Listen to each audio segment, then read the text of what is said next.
있습니다. 네. 지기현 조이대. 네, 지기현. 누구 작은 아빠 지기현. 지기현 판사가 이번 배정을 받은 게 뭔가 좀 정치적 고려가 있었던 것 같은 느낌이 자꾸 듭니다. 어저께는 이제 우리가 주변에 옆에 앉아있는 배석 판사들이 너무 똘만이다라는 말씀 드렸는데 15년 이상 차이 나는. 네.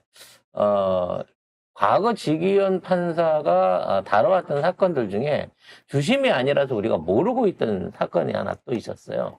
그게 서해 공무원 그 사건입니다. 아시죠? 그 보트 타고 물 저기, 올라갔다가 총 맞아 죽었던. 네, 네. 북한으로 가려고 네. 하던 그 공무원, 그리고 그 공무원의 형이 갑자기 뜬금없이 등장해가지고 문재인 정부를 미친 듯이 공격하던. 그래서 그거를 이제 실제적으로 재판을 해갖고 운영하던 판사가 또 지기현이었어요. 그런 거 생각해 보면 얘는 오래 전부터 이 설계를 위해서 심어진 놈이 아닌가라는 생각을 하게 됩니다.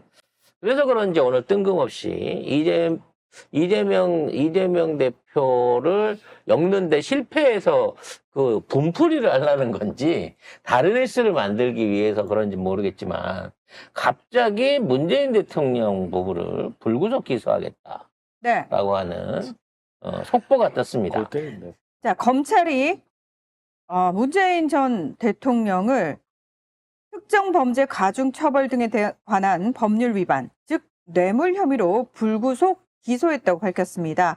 지난 2021년 12월 시민단체 고발 이후 약 3년 5개월 만입니다. 또 이스타항공 창업주인 이상직 전 의원도 뇌물 공여와 업무상 배임 혐의로 재판에 넘겼습니다. 문재인 대통령의 딸인 다혜 씨와 사위였던 서모 씨에 대해서는 기소 유예 처분했습니다. 이거 웃기는 거죠? 진짜 뇌물을 받은 사람은 이게 말하자면 뇌물이라고 치면 뇌물을 받은 사람은 처벌하면서 뇌물을 준 사람은 처벌하지 않는 꼬라지를 만든 거예요. 자, 사위가 2018년 8월에 취업을 해서 2020년 3월까지 이 타이스타젯에서 급여로 약 1억 5천만 원, 주거비 명목으로 6,500만 원을 받았대요.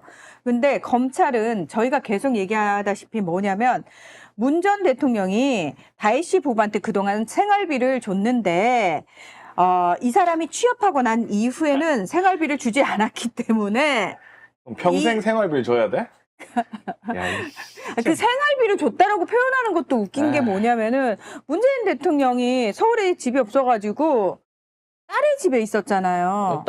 이게 엄밀히 말하자면 사위 소유의 집에서 일종의 이제 세를 살고 있었던 거예요.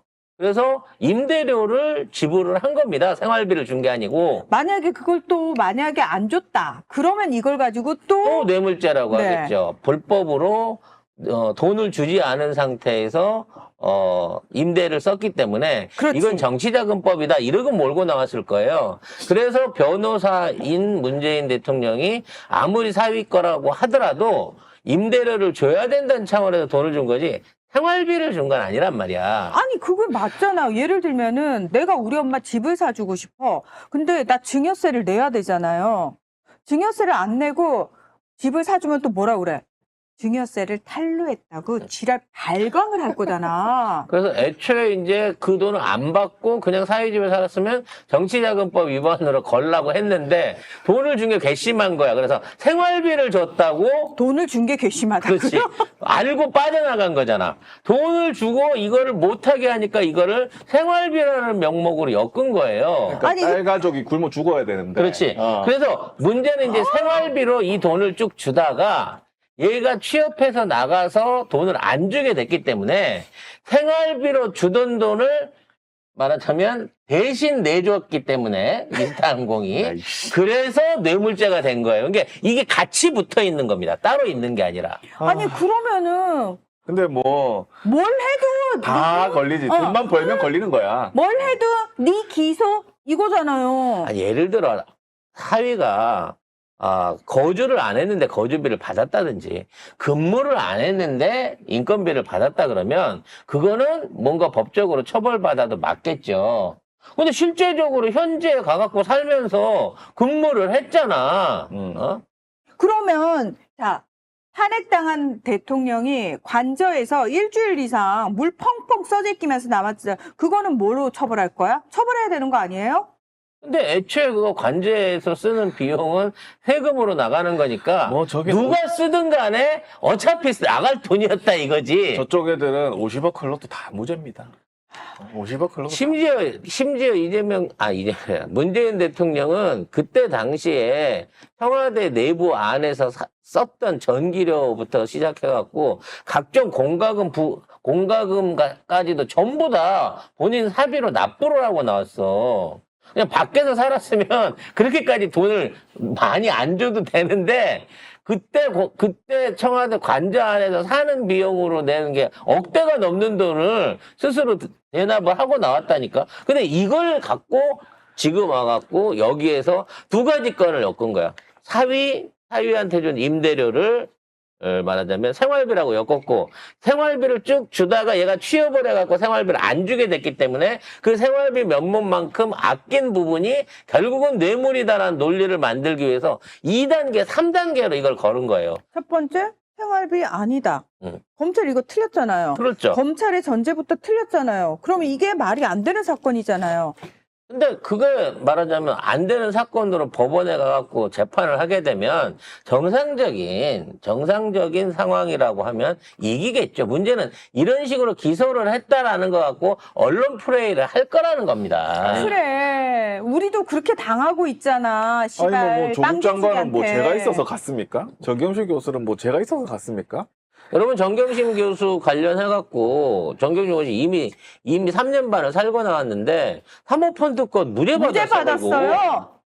이제 물어내야 돼. 그거 관련된 걸로 해갖고. 국가에 구상권 청구를 해야죠. 근데 구상권 청구를 할 수 없는 게 재판장이 그렇게 긴 이 양형을 때린 이유는 죄의 죄질보다는 죄를 인정하지 않은 괘씸죄 때문에 그것 때문에 4년을 때린 거기 때문에 법관들이 이 새끼 다 때려잡아야 돼. 저는 너무 짜증이 나는 게 그거예요.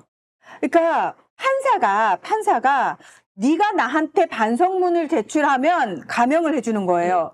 그러니까 너무 웃긴 게 피해자한테는 사과 한마디 안 해요. 그런데 판사한테 드립다 반성문을 미친 듯이 써내요. 그러면 감형을 해주는 거예요. 아니 네가 뭔데 네가 신이야? 왜 너한테 반성을 하고 피해자한테는 사과 한마디 안 하는데 감형을 네 맘대로 해주냐고. 내가 죄가 없다고 그래서 죄를 인정할 수 없다고 법정에서 계속 밝혔더니 태도가 괘씸하고 개전의 정이 없다고 중형을 때려버리는 게 이 재판인 거예요. 신이야 신. 저는 나 진짜 나는 검찰은 반드시 해체하는 게 맞는데 가루도 안 남게 해체하는 게 맞는데 저는 사법부도 손 봐야 된다고 생각합니다. 이번 기회에 이거 내버려 두면 안 됩니다. 진짜로.